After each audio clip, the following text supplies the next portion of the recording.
Hey, did you hear? There's a whole bunch of new stuff from Solo to talk about. Oh, and we're gonna talk about it. With Han and Lando. What? Yeah. That I did not know. This is the Star Wars Show. From the Lucasfilm headquarters in San Francisco, here's your hosts, Andy and Anthony. Hello, and welcome to the Star Wars Show, your weekly source for things that already happened in the Star Wars galaxy. You know, we break news on the show all the time. No, I'm talking about how all of Star Wars actually already happened. Oh yeah, long time ago, galaxy far, far away. Yeah, I guess you're right. Is this show an elaborate section of a Ken Burns documentary? I don't know, did all your jokes go to college this week? Let's go to the news. Solo, a Star Wars story, has a new poster which was revealed over the weekend. The poster features L3, Lando, Han, Kira, Chewie, Beckett, and Val with the cockpit of the Falcon looking over a vista with these two creatures hanging out on a cliff. Hello, creatures. And that poster can probably be seen outside the Grand Amphitheater Lumiere because Solo, a Star Wars story, is going to Cannes. The film will screen outside of competition, joining Attack of the Clones and Revenge of the Sith as the only other Star Wars films that have screened during the film festival. Also revealed this week were a cavalcade of new Solo products and toys from Funko, Mattel, Hasbro, Jax, Lego, and more, including the Black Series figures of Han, Lando, Chewie, Kira, and the Range Trooper, the Funko 2-pack of fighting droids, because gonk droids with blades and weapons is now a thing. How is that not our top story this week? Very dangerous. It's very great. Also unveiled were tons of Lego sets like Han and Moloch's Land Speeders, an Imperial TIE Fighter, and the Kessel Run Millennium Falcon. Plus, Jon Favreau tweeted a picture of his character Rio Durant's Hot Wheels saying, "My character in Solo is ready to roll." All these products, plus a picture of a family dressed as Wookiees, can be found right now on StarWars.com. And speaking of StarWars.com, if you've been dying to read an excerpt from Daniel Jose Older's upcoming Han and Lando novel Star Wars Last Shot, then may we highly suggest you head on over there right now. Or after the video, whichever you prefer. But there is a great interview coming up in like a minute or two, so choose wisely. Thank you, it is a pretty good interview. The excerpt finds Han, Chewie, and Santa Starros in Maz's castle facing off against a couple of not so happy looking bounty hunters. You can read or listen to the excerpt right now on StarWars.com, or once again, after the interview. Finally, in what probably should have been our top story, Solo, a Star Wars story, released a brand new trailer on Sunday. The guitar-heavy trailer gave us more looks at Han and Chewie, Lando finally speaking at a table filled with all sorts of nefarious-looking creatures. Therm Scissor Punch! Yes, Therm Scissor Punch was indeed in attendance. Also, we were given our first non-Ron Howard tweeted glimpse of Paul Bettany as Dryden Voss and the Falcon, more Falcon, and even more Falcon. Solo, a Star Wars story, hits theaters on May 25th. And for more breaking Star Wars news from around the galaxy, check out StarWars.com. You're watching the Star Wars Show. Hi! Hi, I'm Andy. Hi, Andy. Nice to meet you. I'm Donald. Nice to meet you. Nice to meet you. To this treacherous chair. Oh, yeah. Whoa. It's real rickety. Nothing but the best. The fans know that you are a big Star Wars fan. You've talked about it a lot before. And the fans have been talking a lot about how you being cast as Lando was like utter perfection. Does that add to the pressure of filling these shoes? Or does it make you feel like, yeah, I got this?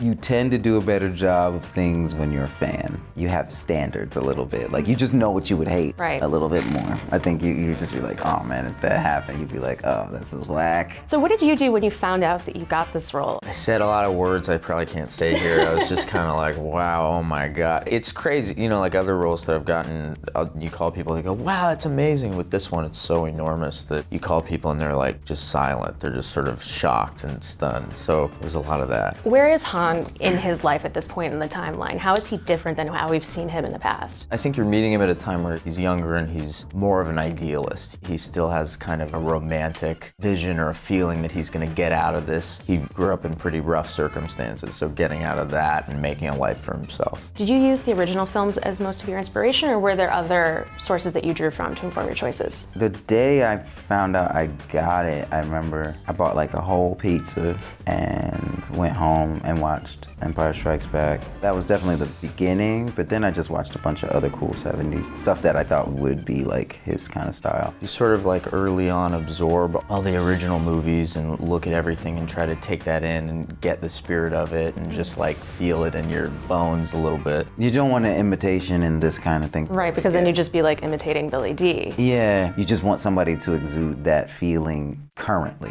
How does Solo the film differ from other Star Wars films that we've seen? It has has a lot of jokes, a lot of humor. You spend a lot more time dealing with the feelings and the kind of inner life of the characters, and kind of all the characters in a certain way in this one. I like seeing Han and Lando beforehand because it allows you to just know that, like, yeah, people aren't perfect. Like, people have to grow. Especially like with Lando's clothing and hairstyle, facial style choices, you can tell he's like not quite there. You know, like senior year in early college, where you're like, I can buy my own clothes, but I don't have a lot of money, and I'm like trying to figure out what works for me, my body. And capes were obviously the proper choice. Yeah, that's what I'm saying. You can tell, like, he invested, like, he probably, by the time we see him in Empire Strikes Back, he's pulled back on capes. So far, what's been the best part of this process? I think getting to be a part of this world is really special. Not a lot of people get to do it. Getting to be on the Falcon, getting to participate in this world. Me getting the role was announced at Star Wars Celebration, and you don't know what to think, but you go there and just the love that people have for the story and the world and the franchise and everything, it means so much to people, and you kind of ride on that wave of their just positivity and excitement for it. Being in this kind of movie and yet at the same time getting to play a character that has so much to it, that's been a lot of fun.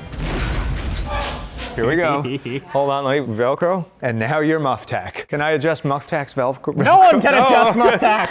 Muff Tack is like really aggressive. Like, Muff Tack sees 4 times as much as you do.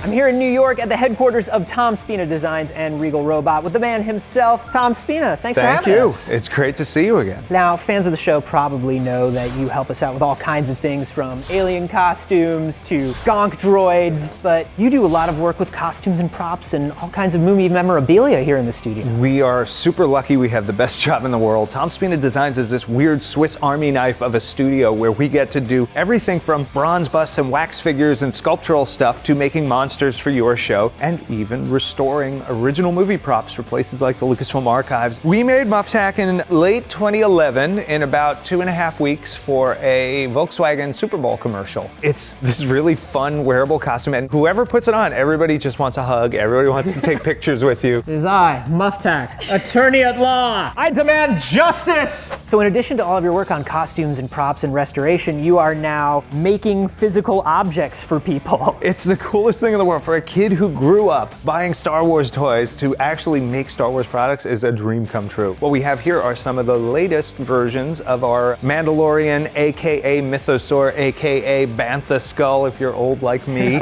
These are new incarnations of the things we showed at Celebration last year. It would be very easy for you to scan these, model these, print these, and then just have them done on an assembly line, but you do everything by hand, including painting them. Yeah, to me, it's the way to make sure that each piece gets a little bit of a personal touch. I want to thank you for meeting me here, Tom. I'm honored to be here. This feels good to sit in. I love the idea of figuring, like, how do we make this unwieldy, gigantic prop that would cost way too much money and could never fit through anyone's door into a functional chair that still captures that vibe. Tom, thank you so much for showing us around, man. All of this stuff is amazing. If people want to keep up with everything you are doing, where do they go? TomSpinaDesigns.com. They'll find it on RegalRobot.com, and they can find us on Instagram, Twitter, and even Facebook. Great. Oh, one more thing. We broke the t-shirt cannon that you made for us. You need to fix it. Bye! With the new Solo trailer comes a whole slew of new alien cuties and creatures. That's why we're launching Cutie Watch 2018. Because you just saw some new aliens and creatures, they're all suddenly branded cuties. Just the cutest of them, Andy. Just the cutest. Let us know which of the new cuties in the Solo trailer you like the most using the best hashtag of all time, Cutie Watch 2018, and we'll feature your favorites here next week. Which cutie are you picking? Thank you for asking. There are so many. There was the little space rat cutie at the start of the trailer. Yeah. There's the one-eyed cutie with Lando, the two-headed cutie. Therm Scissor Punch. See? Too many cuties to name, except for Therm Scissor Punch, who gets named the best. Remember to like the video, subscribe to the channel, follow us on Facebook, Twitter, and Instagram, talk to us in the community tab on YouTube, and download the Star Wars app. Thanks for watching, and may the Force be with you. Do you think Therm Scissor Punch is his given name? I am Muff Tack. Stop laughing at Muff Tack. Respect me. I went to Cornell. You remember the Muff Tack dance. Lay out a cardboard box so Muff Tack can kick windmills.